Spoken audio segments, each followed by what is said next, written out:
Hi, everybody. Welcome to the Football Frenzy. Once again, I'm Paul Valley, and back in the fold this week after missing the last episode is Adam Rothgeb. Happy to have you back. Thanks for having me back. So last show we did, which was about 2 weeks ago, I was out of town last week. I was going solo while driving to the airport.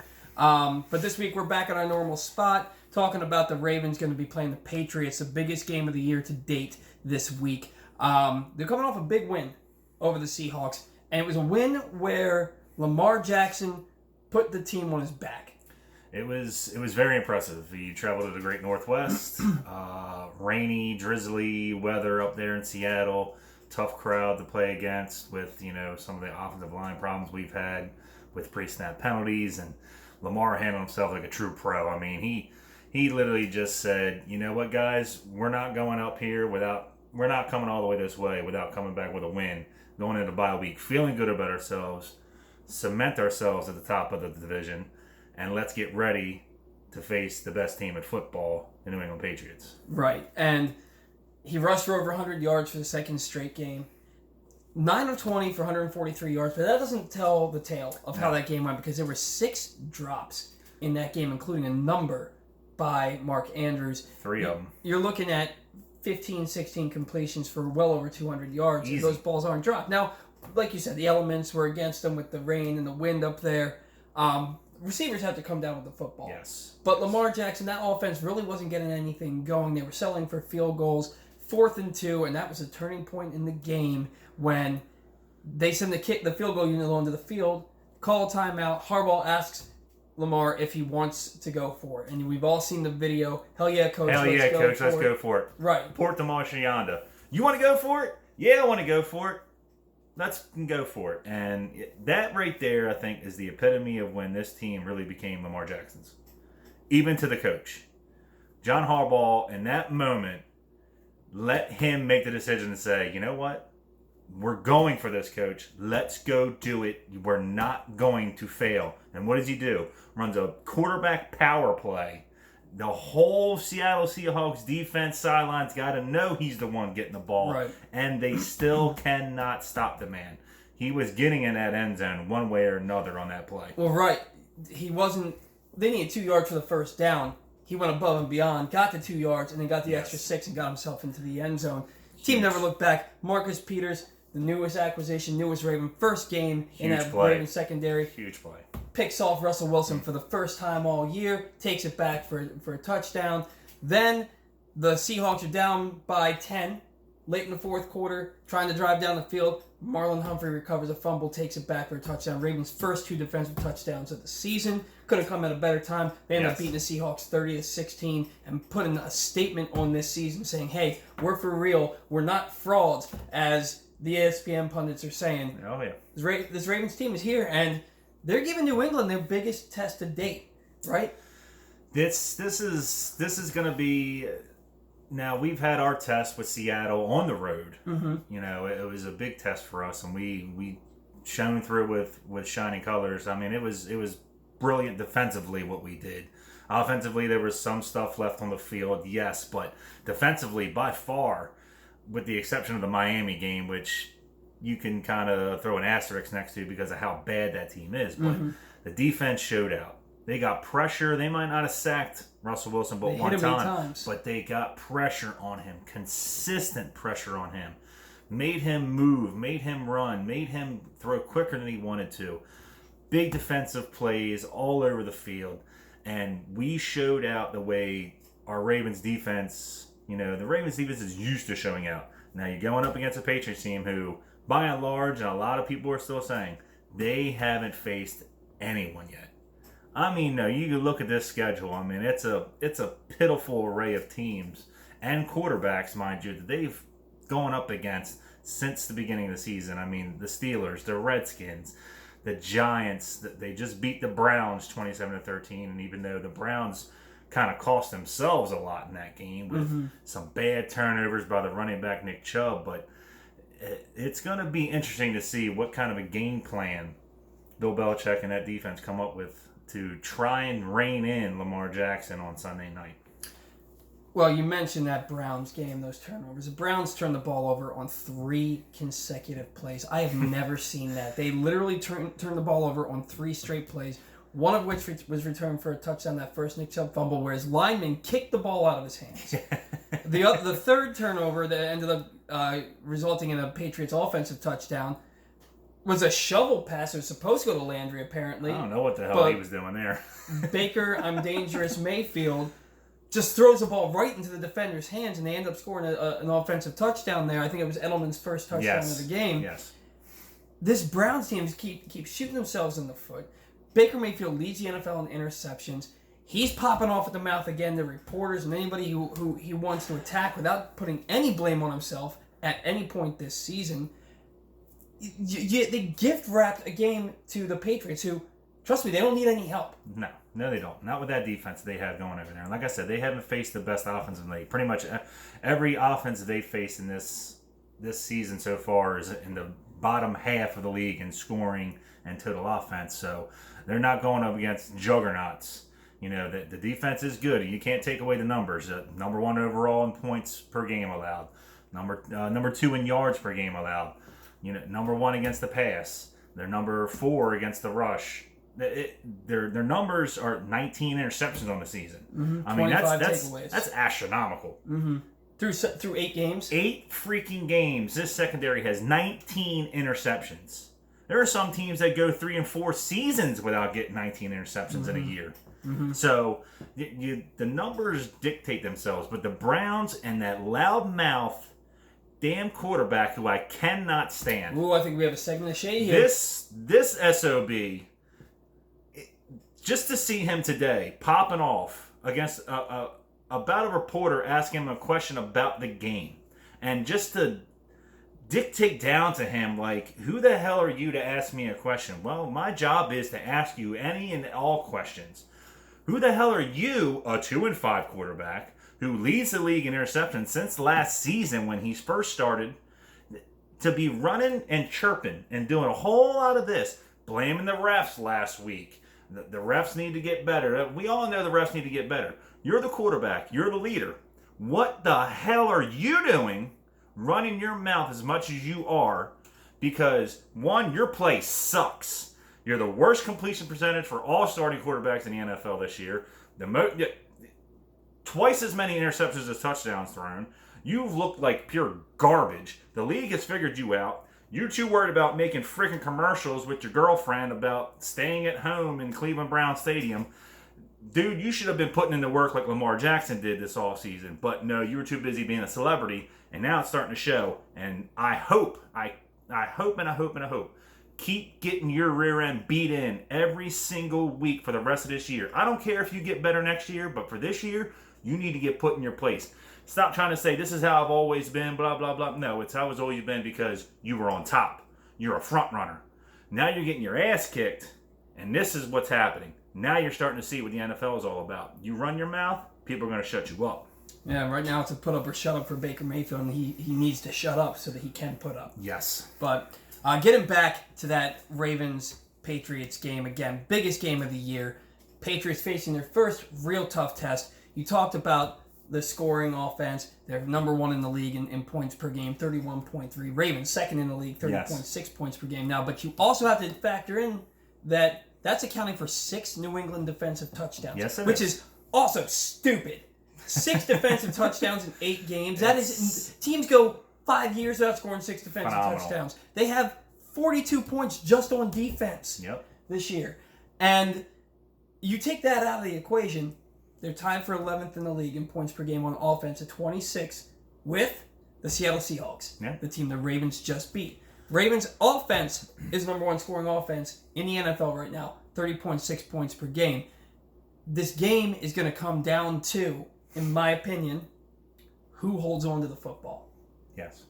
The Ravens cannot turn the ball over. They expect to win this football game. There are a couple very big key points here when it comes to this game that I've been looking at. And the number 1 aspect that I see it is, we're a ball control offense. Lead the league in time of possession. Mm-hmm. By far. And it's what we do best. And the thing that allows us to do that and allows us to keep moving forward is our third down percentage conversion rate. Right now, we're fifth in the league. All right, we're converting at 47.25%. New England Patriots defense, the Ravens, very good on third down, converting on offense. The Patriots defense, this is an astronomical 15% conversion rate their defense gives up. By far, number one in the league on defense. Mm-hmm. That is another astronomical number you look at for this defense and what they're doing. Their defense is putting their offense on short field after short field after short field because, let's be honest, this is not the Patriots' offense of old. This is not the same offense we've gotten accustomed to seeing. Tom Brady is not exactly his pinpoint accurate self anymore. 42 years old. It's looking like he's starting to show that age just a little bit. Now, I'm not going to sit there and say, well, Tom Brady can't do it against us because, against the Ravens, let's be honest, Tom Brady will shred the Ravens if the Ravens allow him to. But that's that key stat right there. The Ravens' third down percentage conversion on offense versus their defensive third down percentage conversion, something's got to give there. If the Ravens can continue to push and convert third downs, keep their defense on the field, tire them out. We might not always go down and score. The Ravens, the first half, say we only get 10 points, but the Ravens have kept their defense on the field for, say, 18 to 19 minutes of that first half. That's going to start to show up in the second half. The Ravens' run game is going to be that much more effective. That tires the Patriots defense down, and we're looking at maybe another 17 to 18 minutes of possession by the Ravens offense. That will wear any team down. I don't care how great a defense you have. Even the greatest defenses get worn out by staying on the field all the time. That is, for me, the key number one stat with how this game's going to go. Well, the Patriots offense. We just talked about the Patriots defense versus the Ravens offense, and the third down conversions and whatnot. Patriots offense, they're middle of the pack, right? Yes. They're 23rd in rushing. They're 7th in passing. They're 16th overall. Mm-hmm. Ravens defense has quietly improved. Yes. I think that you can look at Josh Bynes and LJ Fort as huge. Two of the biggest in-season pickups by the Ravens in the history of the franchise, because this was a porous defense that couldn't stop a running back on the outside on passes, couldn't stop a tight end, which was leaving them susceptible because then they had to cover the tight ends more, wide receivers are getting open. It was just bad. Yes. Now you have Marcus Peters in the fold, you have Fort in the fold, you have Bynes in the fold, and now maybe they can use Peanut. He's coming back from injury. Yes. They can use his speed on the edge maybe to get to the quarterback because he didn't go and get a pass rusher, right? Yes. But this is a game that's going to really tell you how far the Ravens defense has come. Those two street free agents. And I stress this, 2 street free agents we're talking about here. It wasn't guys that were sitting on a practice squad or were languishing on a team on the depth chart. 2 street free. Who do you know picks up 2, inserts them directly into the starting lineup, and just take off? Mm-hmm. And they have owned this defense. They have literally owned this defense, and we're getting healthier. Expect to see Jimmy Smith back this week. Only strengthens the aspect of that secondary. We may not be able to rush the passer and get sacks, but if the Ravens can pressure the quarterback, we have the defensive ability in that back end with a Humphrey, a Peters, a Smith, even Anthony Levine, Chuck Clark, Earl Thomas. All those pieces together in that secondary can fend off a pretty weak receiving core for the Patriots. And who scares you on the Patriots? Edelman, but Edelman and James White. He's negated by Humphrey. Edelman and James White are the 2 biggest options. Now, they just traded for Mohamed Sanu. Maybe a second week in the system, he gets a little more acclimated. Maybe, he's a good receiver, but you're not scared by anybody. So, what are the Ravens going to do as a whole? As far as pressure, cover that back end. Don't let them get behind you with the deep ball, because they will take shots to Dorsett because he's got the speed to get behind you. So don't give up that big play. Make them march all the way down the field because they're so used to getting a short field and only having to go 30, 45 yards to go score a touchdown. Make them go 80 yards and see how well their offense can operate. Every possession at 80 yards, 75 yards, and we'll take our chances with that one. I know I will. I'm pretty sure everybody in Raven Nation would. Let's hope the defense is up for the task of facing Tom Brady on the spotlight Sunday night. And I know I said that the Patriots offense is kind of just middle of the pack, and then I kind of contradicted myself by saying it's going to be a big test for the Ravens defense. The reason it's going to be a big test for the Ravens defense is that this team, they'll take a shot or two down the field against Dorsett. Yep. Well, with Dorsett, I mean. But for the most part, you watch their highlights, you watch their games, it's dink and dunk down the field. They nickel and dime you all the way down the field. It's constantly a 3-yard hit to James White, and he takes another 8 yards. A 7-yard slant in from Edelman, he takes another 8 yards.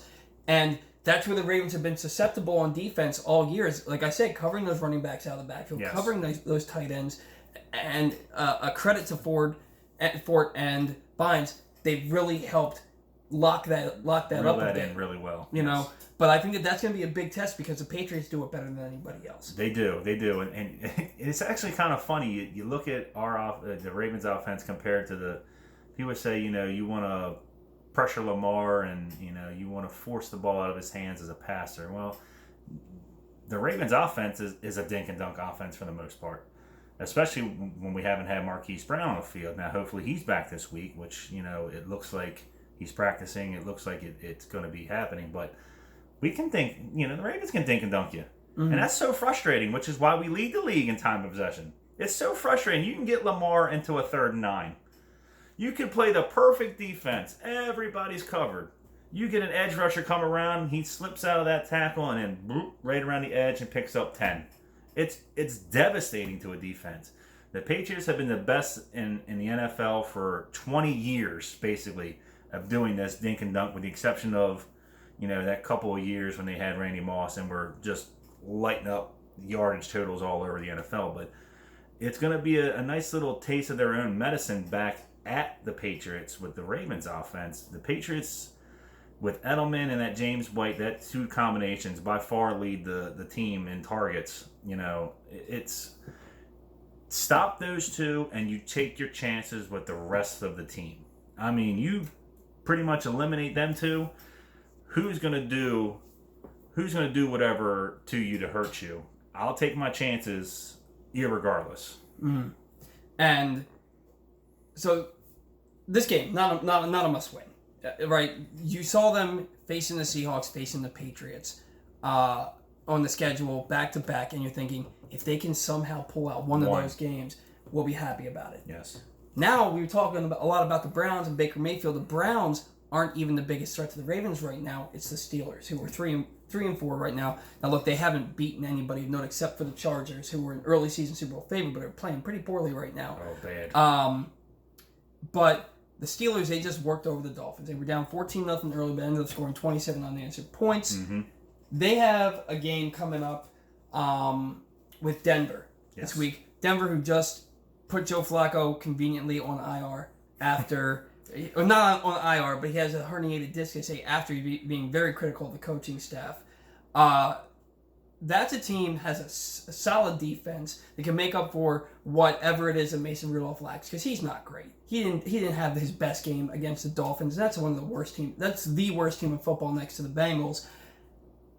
I have a bit of a segment of shade though for this game, for this team, because the Steelers up big, 27-10 in the 4th quarter, 3 minutes left, their last possession of the game, and they're still running James Conner. James Conner's still getting the football, and guess what? Injured. AC joint sprain in his right shoulder. He gets hurt. This is your best offensive weapon.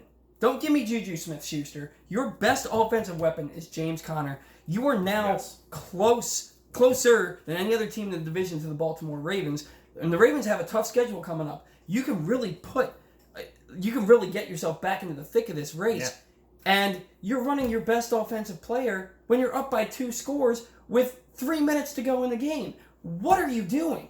The guy already had 140 yards. What does it matter if he gets a couple more yards? you have two other running backs in Snell and Samuels you can give the ball to. Now, look, you don't want to get them hurt either, but James Conner is far more important than those two guys. You're trying to get yourself into the playoffs, trying to get back into the thick of the division race, and you're running your best player when there's no need for him to be anywhere near the football field. Yep. They've they've been shooting themselves in the foot all season, and with the game they got coming up against the Colts at home, it'll be interesting. Colts are You were right. The Colts. I said Denver. Very under the Browns are playing Denver in Denver. My bad. Which should be another interesting one considering how well the Browns have played this year against the Broncos. Still have a top 10 defense. Let's not forget that.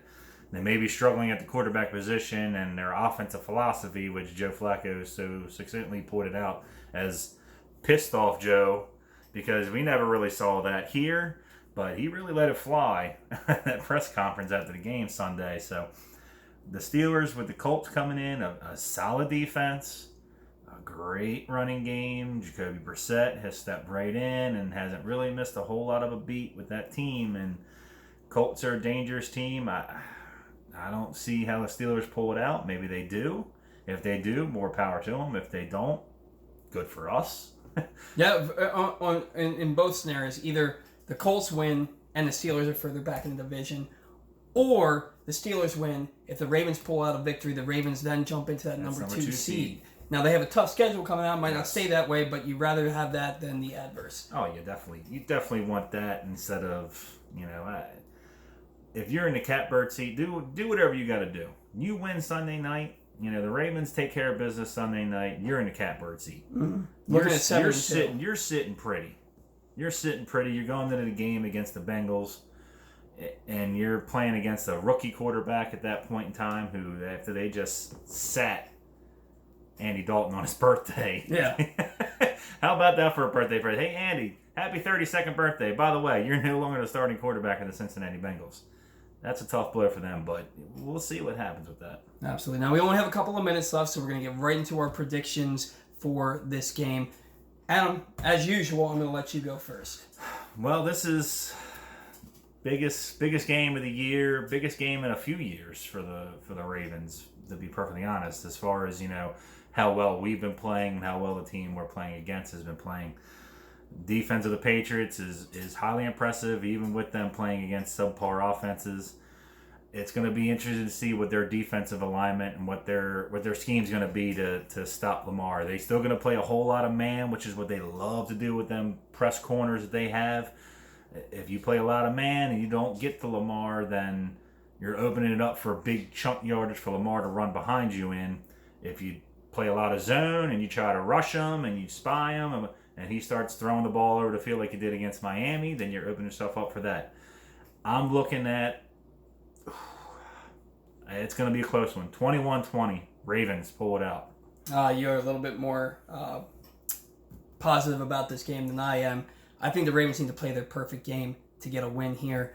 They need to not turn the ball over. They need to get more carries for Edwards and Ingram. They combined for 20 carries for 81 yards against the Seahawks. That's not going to do against the Patriots. You got to control the clock, as we say every week. Unfortunately, I think that with the Patriots' opportunistic defense and that frustrating dink and dunk offense, I think that the Ravens are going to have a turnover that's going to prove costly. I'm picking the Patriots 27-17. I can see it happening either way. Maybe I'm picking a little bit more with my heart and my head with this one, but I just see a way that the Ravens can do it. I feel it. So we'll see what happens Sunday night. Should be a hell of a game, though, either way. Absolutely. That's going to do it for us here on the Football Frenzy. Thanks for tuning in. We'll talk to you after this Patriots game. Hopefully after